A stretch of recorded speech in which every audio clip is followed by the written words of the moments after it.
welcome back to the show. Today I'm going to be covering the Formula Drift event from Utah. Now, as always, if you want to watch the whole thing, go to the Formula Drift YouTube channel, but I'm going to cover what I find are the most exciting parts. Now, this weekend was the final weekend for Pro Spec, and what you could consider is the curse on the women of Pro Spec struck again. So we've had Kelsey Rawlings, Shelly Hansen, and Colette Davis, who all had their cars taken out by the chase car driver. Now, I said in the last event that Amanda Sorensen better be careful because she's the only one who hasn't had her car taken out. And then in her top 32 battle, this happens. Her and her dude are fighting the good fight here. The Hansen, Team Hansen now coming in. And look at this Amanda Sorensen, all-female battle. You got to love this. So Shelly Hansen, Amanda Sorensen coming. Oh, hello. Good night. Holy cow. Hard to spot on the first look, but there was debris off the chase car from the previous battle that was left on the track that Shelly runs over, and it causes a disruption in her lead, sending her off track. Right there, there was something on track. So it didn't come from her. There was something on track that she hit. Amanda got lucky though, because the track should have been clear for their run, and since it wasn't, they gave her all the time in the world to get her car fixed up and get back out there. The seeding 16 for Pro wasn't that interesting, as we already knew by the third battle that Rudy Hansen would be the one not making it to the top 32. Can't even describe it. Here we go. Ken Gucci leading out with that Toyota GR86. Pass it inside clip. Hansen tucks in. Gucci using all the course. Like you said, he's won this event. We know what he's capable of. And Hansen, he gets too aggressive and just ends up, we're going to have to look that back. I mean, it didn't look like there's any quote-unquote foul play. Sharifo, Madison, and Literal all ended up dropping tires on outside zone 3. Oh!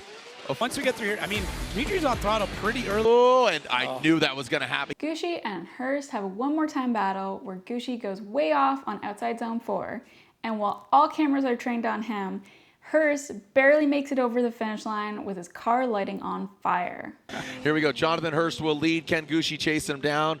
Hurst with Padiddle, the one headlight. Right. One headlight. There we go.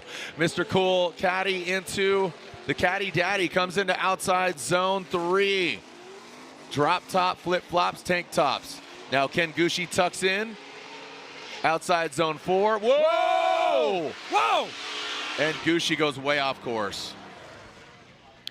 As immaculate as his lead run was, Gucci goes off. On his car as well, because it looked like he unwound early, so I'm curious what all happened there.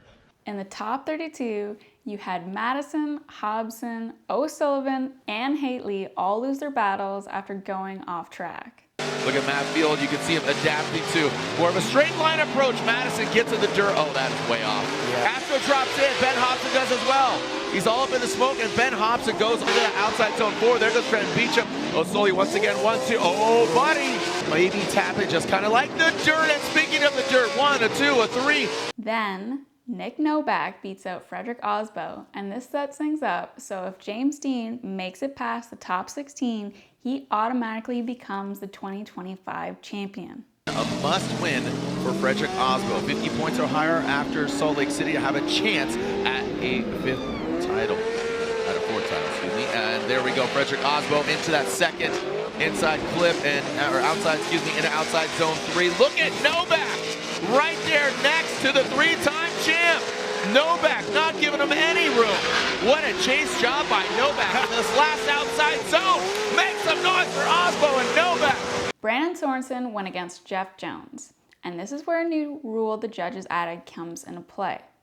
Now, Jeff Jones went off on outside zone 3, and it looked like Sorensen had the win.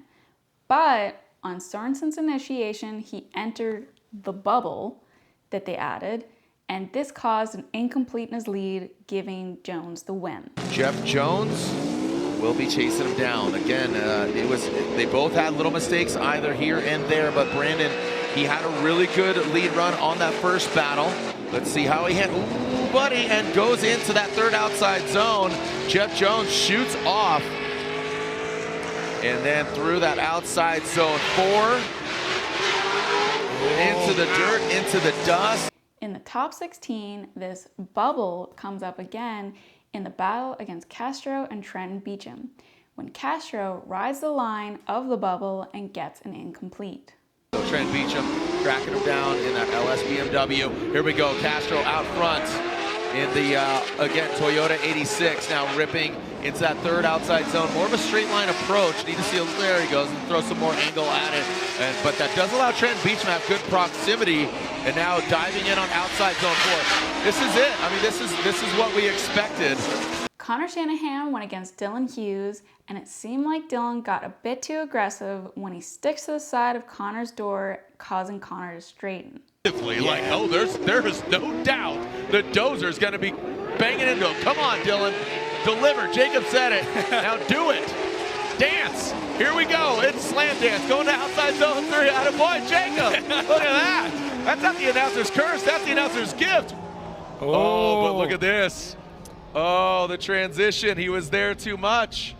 But the judges thought that Connor was in the wrong spot, so they gave him the fault. Even though at the side-by-side, it looks like Connor backs off in the same spot that Dylan surges in his chase. Novak took out Osbo, but he couldn't take out James Dean. James the Machine Dean out front.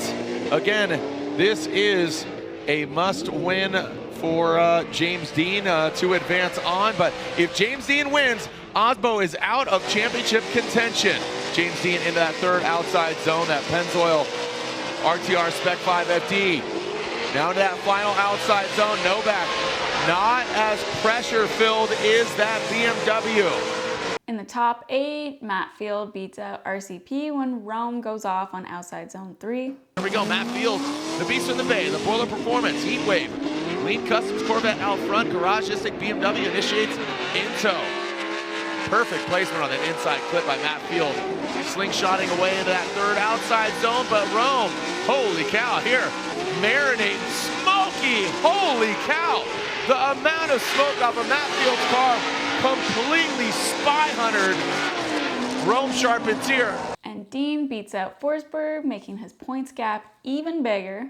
James Dean. Yeah, would love to see Forsberg on the box. Haven't seen him up there in a bit, and he would love to twist the screws on James Dean. James Dean initiates in that Pennzoil RTR Ford Mustang into that third outside zone. Forsberg takes a tighter line. James gets out to the outside zone 3. Forsberg massages it on back. Now brings it outside zone 4. And outside zone 4, both of them executed properly. Good placement by James Dean. In the top 4 is when things get really crazy.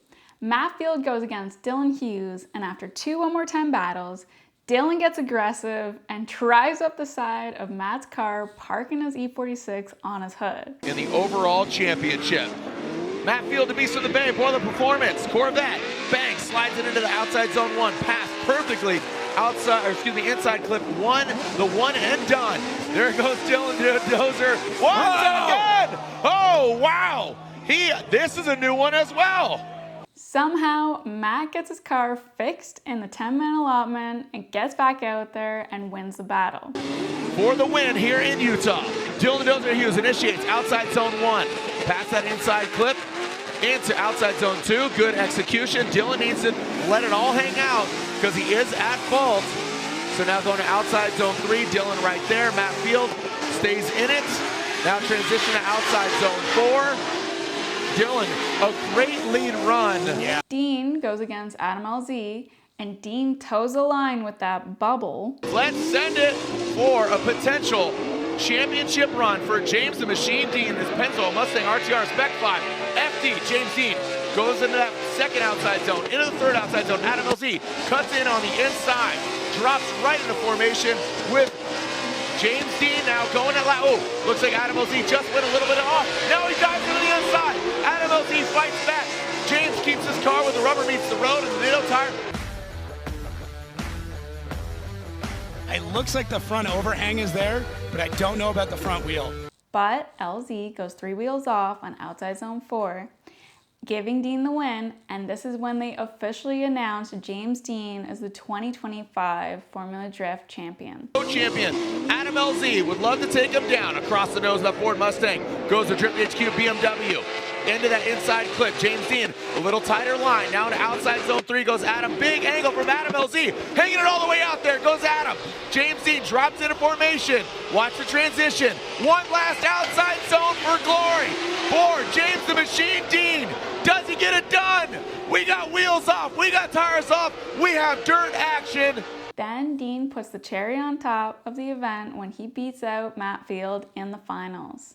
Dean, Matt Field, James Dean, your 2025 and 5-time Formula Drift champion, trying to sweeten the deal with a victory here in Utah. Formula Drift elevated, pulls that front left off the ground, tunes it up, torques it up into that third outside zone. Matt Field would love to get the win and advance above Adam LZ and Frederick Osbo going into the final round. But James Dean, once again, dominant in the 2025 season. Matt Field on the inside, James drafting that line. So that was it for Utah. We have one event left, back in Long Beach, October 17th and 18th. I know we already know James Dean took the championship win, but we still have to figure out who's going to be in second and third. Will it be Osbo, Adam LZ, or Matt Field? Let me know in the comments who you think is going to be in second. Thanks for watching, and I'll see you next time.